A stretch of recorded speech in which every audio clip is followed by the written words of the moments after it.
Bonjour, frères et sœurs dans le monde entier, parmi les nations, dans les 5 continents. Aujourd'hui encore, c'est une bonne journée et que notre Dieu nous accorde.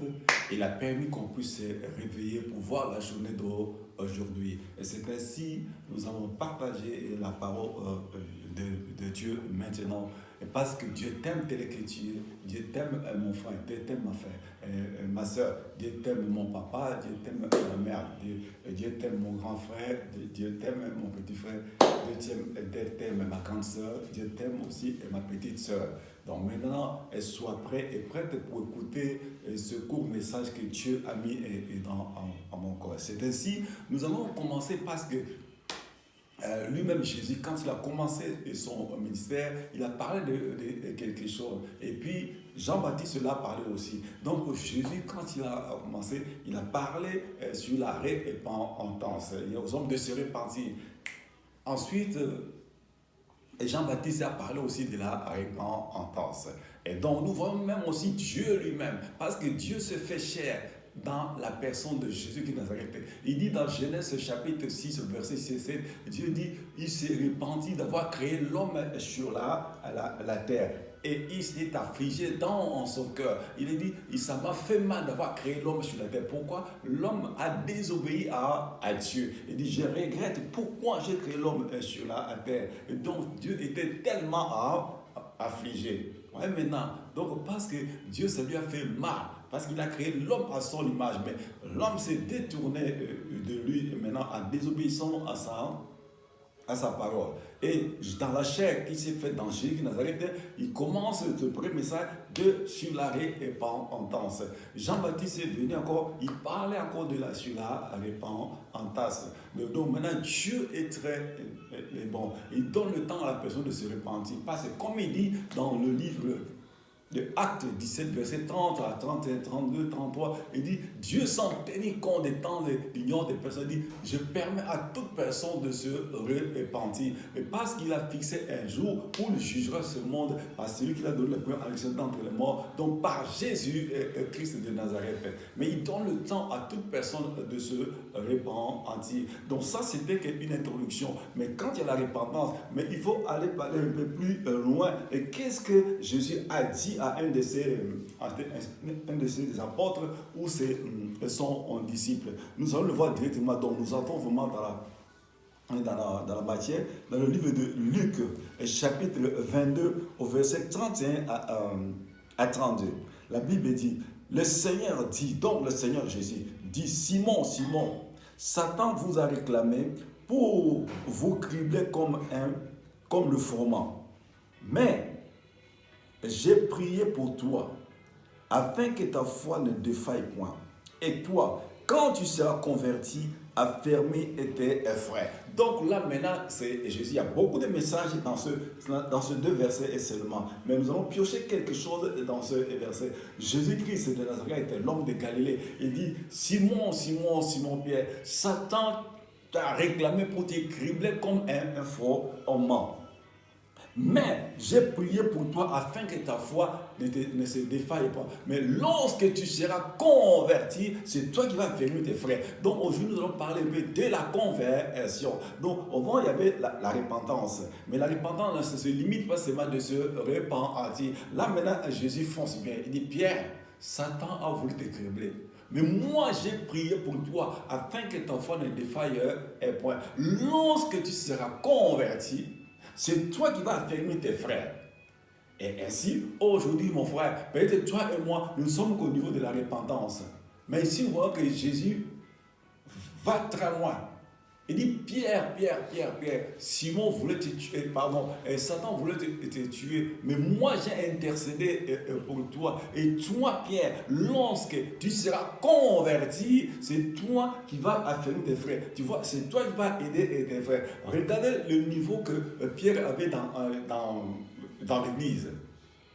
Il était une colonne de l'église. Il était à côté de Jésus. Mais Jésus lui dit, Pierre, le jour où tu seras converti, et donc c'est toi qui vas aider tes frères, c'est toi qui vas affermir tes frères dans la parole. Regardez, donc je voyais que Pierre, bien qu'il était avec Jésus, il n'était pas encore converti.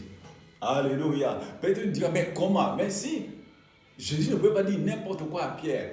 Non, Jésus savait que Pierre s'est repenti, mais il n'est pas encore passé à la conversion. Donc il y a la repentance, mais il faut aller aussi jusque vers la conversion. Donc la conversion aussi est tellement vraiment si nécessaire. Et quand nous voyons, il y a la métamorphose. Quand une chenille change, il devient papillon. Quand une papillon change, il devient quoi? Il devient un chenille. Donc, c'est la vraie conversion. C'est la vraie transformation. Parce que c'est tellement nécessaire. Parce que l'apôtre Paul dit quoi? Ce n'est plus moi qui vis, mais c'est Christ qui vit en moi. Mon frère, ma soeur, toi qui me regardes, et moi qui parle, est-ce que suis-je encore seulement au niveau de la repentance ou je m'en vais vers la conversion?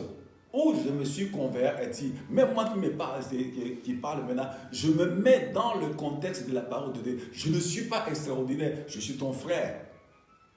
Tu es mon frère aussi, tu es ma sœur qui me regarde, qui m'écoute maintenant. Je me mets dans la parole de Dieu. Est-ce que pendant que moi je parle, j'ai vraiment changé? Est-ce que vraiment je suis vers la conversion ou je suis encore seulement au niveau de la repentance?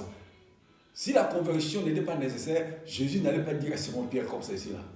Mais Pierre était à côté de Jésus, le maître de circonstance et des temps. Mais il lui dit, Pierre, le jour où tu seras converti, c'est toi qui vas fermer. Donc Dieu te dit aussi aujourd'hui, mon frère, ma soeur qui me regarde, qui m'écoute, il dit, va vers la conversion, convertis-toi. Parce que Dieu voit que tu n'es pas encore converti. Dieu me voit que je ne suis pas encore converti. Mais il nous pousse vers la conversion, qu'on voit vraiment, oh non, cet enfant-là a changé, cet homme-là a changé, cette personne vraiment a changé. Il n'est plus la même personne qu'on voyait ou qu'on connaît. Mais aujourd'hui, comme tu me regardes et comme tu m'entends, mon frère, les gens voient que tu es la même personne, bien que tu es dans le Seigneur Jésus, mais tu n'es que la même personne qu'on le sait. Les mauvaises habitudes sont sur toi. Faire n'importe quoi, tu es dedans. Voler, tu es dedans. Mentir, tu es dedans. La prostitution, tu es dedans. Le mensonge, tu es dedans. Mais Dieu dit quoi? Maintenant, toi et moi, de pousser vers la conversion. Moi qui parle là, ce n'est pas encore je n'ai pas atteint la perfection, comme l'apôtre Paul dit dans le livre dans le livre de Philippiens ou Éphésiens là. Il dit quoi? Il dit, ce n'est pas que j'ai atteint la perfection, mais je cours vers la perfection. Donc il faut courir. Donc il court, il ne regarde plus en arrière. Donc maintenant, toi et moi, il faut que nous courons, non pas pour regarder derrière. Nous devons faire un effort. Mais ce n'est pas avec notre propre force, mais avec la puissance du Saint-Esprit. Donc on demande l'aide à lui. Parce que maintenant, Jésus de Nazareth revient bientôt, mon frère et ma soeur. Et si tu es encore au niveau de la repentance et tu ne veux pas te convertir, et sache que lors d'un enlèvement, tu n'iras pas et moi je n'irai pas. Donc nous voulons passer à la conversion. Pourquoi? Et sans plus tarder, nous allons dans le livre de l'Apocalypse. Apocalypse chapitre 1, je lis tout d'abord au verset 3. La Bible dit, heureux celui qui lit et ceux qui entendent les paroles de la prophétie et qui gardent les choses qui sont écrites. Car le temps est proche. Dieu dit, heureux celui qui lit et ceux qui entendent les paroles de la prophétie et qui gardent les choses qui sont écrites. Car le temps est proche. Donc le temps est proche. Le temps court vite. Comment dirais-je? Le champ à blanc. Il n'y en a plus de temps à perdre. Car le temps est proche. Il signale bien, le temps est proche. Regardez les événements qui se passent dans le monde. Il y a la tribulation partout. Il y a ceci ou cela. Donc, ce sont des signes visibles qui disent que le temps est proche. Je reviens et bientôt, car ma rétribution est proche.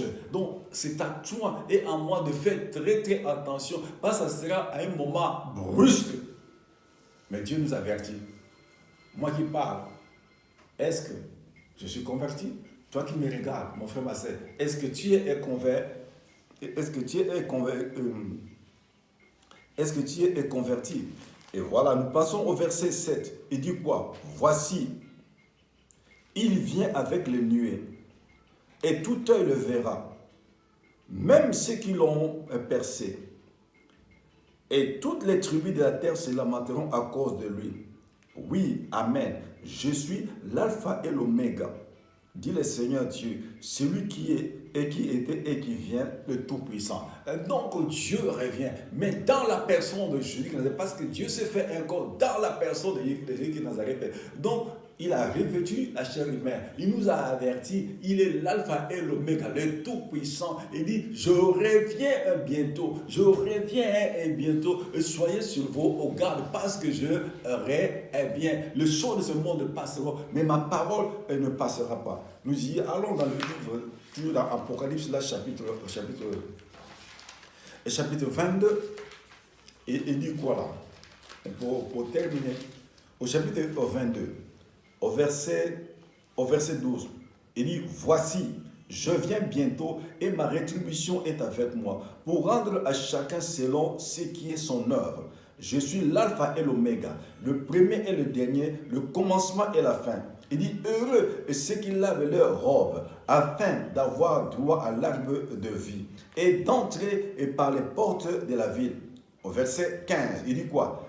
Dehors, les chiens, les enchanteurs, les impudiques, les meurtriers, les idolâtres et quiconque aime et pratique le mensonge. Il dit, verset 16, moi Jésus, j'ai envoyé mon ange pour vous attester ces choses dans les églises.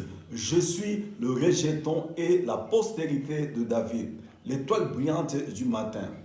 Et l'esprit et l'épouse disent, viens, et que celui qui entende dise, viens, et que celui qui a soif vienne, que celui qui veut prenne de l'eau de la vie gratuitement. Au verset 18, je le déclare à quiconque entend les paroles de la prophétie de ces livres. Si quelqu'un y ajoute quelque chose, Dieu le frappera des fléaux décrits dans ces livres. Et si quelqu'un retranche quelque chose des paroles du livre de cette prophétie, Dieu retranchera sa vie de l'arbre de la vie et de la vie de sainte décrit dans ce livre. Et si tu as entendu, moi j'ai entendu, il dit, voici je viens, voici je viens bientôt et ma rétribution est avec moi pour rendre à chacun selon ses œuvres. Donc Dieu va te rendre selon tes œuvres. Dieu va me rendre selon mes œuvres. Et pendant que nous traversons la terre, je vis comment tu vis et comment. Quelles sont tes œuvres? Quelles sont mes œuvres? Au cas, brusquement, la mort me surprenait. Je serai où? Tu seras où? Mon frère, ma soeur, j'insiste, je t'en supplie, je ne suis pas plus haut que toi. Je t'en supplie, mon frère. Le séjour de mort existe, le lieu de repos existe. Est-ce que veux-tu partir dans le séjour de mort ou bien veux-tu partir dans le lieu de repos? Quand les gens partent, et si tu vas dans le séjour des morts, Satan ne voudra pas que tu reviennes parce que tu as vu quels sont les tourments qui sont dans le séjour des morts. Il ne voudra pas que tu reviennes parce que pour ne pas revenir, dis aux autres qui sont restés. Il te bloque là-bas, dans le séjour des morts. Pourquoi? À ce moment-là, tu iras avec lui en enfer. Et ceux qui sont dans le lieu de repos, attendant ce moment-là, pourquoi ils ne veulent pas revenir? Parce que maintenant, Dieu leur donne un nouveau corps. Comme il dit dans 1 Corinthiens 15, quand il dit, lorsqu'il y a un corps terrestre, il y a un corps céleste. Et Dieu va lui dire, bon, voilà maintenant, le corps que je t'ai donné maintenant, fais le choix. Le corps que tu avais sur la terre et le corps que je te donne. La personne dira, il verra que le corps qu'il avait auparavant, c'était très sale. Il ne voudra pas revenir. Donc c'est pourquoi Jésus dit, c'est lui. Il dit, je suis la résurrection et la vie. Mais quand les gens partent, maintenant c'est dans deux directions différentes. Et celui qui est parti dans le séjour des morts, le diable ne va pas le laisser sortir. Pourquoi? Il a vu le secret, ce qui se passe dans le séjour des morts. Bon, celui qui est parti dans le lieu de repos, il ne voudra pas revenir. Parce que voit maintenant que Dieu lui donne un corps propre, très clair, un corps brillant. Il ne voudra pas revenir. Donc la résurrection n'est pas impossible devant Dieu, n'est pas impossible devant Jésus. C'est rien du tout. Mais voilà même les conditions. Et celui qui est parti dans le séjour des morts, Satan ne va pas le libérer pour revenir. Parce qu'il a vu Ce qui se passe dans le séjour des morts, les difficultés, les tourments, les souffrances qui sont dans le séjour des morts, il va plus le laisser sortir pour ne pas venir dire aux autres qui sont sur la terre. Et celui qui est parti dans le lieu de repos, il ne voudrait pas revenir. Pourquoi? Il a un corps glorieux maintenant, un corps qui brille par rapport au corps qu'il avait auparavant. C'est pourquoi tu vois que quand les gens partent, ils ne reviennent point. À cause de cela, ce que tu as entendu, dans le séjour des morts, il y a la galère. Dans le lieu de repos, il y a la joie. Je vous dis que le lieu de repos, il se repose pour attendre un moment-là. Mais quand je descends au verset 15, il dit quoi? Dehors les chiens, mon frère. Tu as encore un chien ou tu as encore une chienne? C'est à toi de voir. Ne faisons pas comme des chiens ou des chiennes qui ont vomi et qui repartent encore manger ce qu'ils ont vomi. Et c'est ce que maintenant, au milieu de nous faisons parfois jusqu'aujourd'hui. Les choses, les attitudes qu'on a abandonnées, on reprend encore ces habitudes-là. Mais pendant qu'on dit qu'on est enfant de Dieu, on est fils de Dieu, ou on est fille de Dieu, nous reprenons de mauvaises habitudes. Je suis où, tu es où? Réfléchis et maintenant, il dit quoi? Dehors les enchanteurs, les impudiques, les meurtriers, les idolâtres et quiconque aime et pratique le mensonge. Regarde, est-ce que suis-je encore dans ces choses-là qu'on vient de citer là maintenant? Ou bien je les ai abandonnés vraiment sincèrement? Paul dit, ce n'est plus moi qui vis, mais c'est Christ qui vit en moi. Donc, si Christ a vie en moi, donc ma chair a crucifié toutes ces choses-là. Ça ne peut pas se retrouver en moi. Reprendre l'impudicité, reprendre le mensonge et dans tout ceci. Avec l'aide du Saint-Esprit, on peut arriver à se détourner de toutes ces choses-là. C'est pourquoi Jésus, il dit là quelque part, il dit, moi, il dit que moi, Jésus, j'ai envoyé mon ange pour vous attester ces choses dans les églises, pour vous attester, pour nous attester. Mais c'est à toi et moi de réfléchir, de voir, je veux la vie ou je veux la mort. Il dit quelque part dans le livre de Deutéronome, il dit, je mets devant toi le bien et le mal, la vie et la mort. Mais moi je te conseille, choisis la vie afin que tu vives. Donc la parole est, donc je ne peux ni retrancher, je ne peux rien ni ajouter. Quand je parle comme ça, ce n'est pas par sentiment. Non pas pour que tu puisses me voir, non pas pour que tu puisses m'aimer. Non. Dans le livre de 1 Corinthiens 1 verset, il dit, est-ce que c'est mon désir de plaire à des hommes ou à Dieu? Si je plaisais à des hommes, je ne serais pas serviteur de Dieu. Bien, mon frère, ma soeur, mieux vaut que tu me rejettes.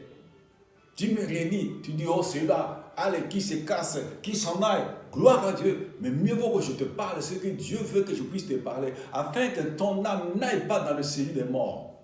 Alléluia. Voilà le peu que le Seigneur m'avait donné de partager avec toi. Je t'aime tel que tu es mon frère. Je t'aime tel que tu es ma soeur. Je t'aime tel que tu es mon papa. Je t'aime tel que tu es ma mère. Je t'aime comme tu es mon petit frère. Donc, je t'aime tel comme tu es ma petite soeur. Tu as entendu la parole de Dieu. Il dit bien. Il dit voici, je reviens bientôt et ma rétribution avec pour rendre chacun selon ses œuvres.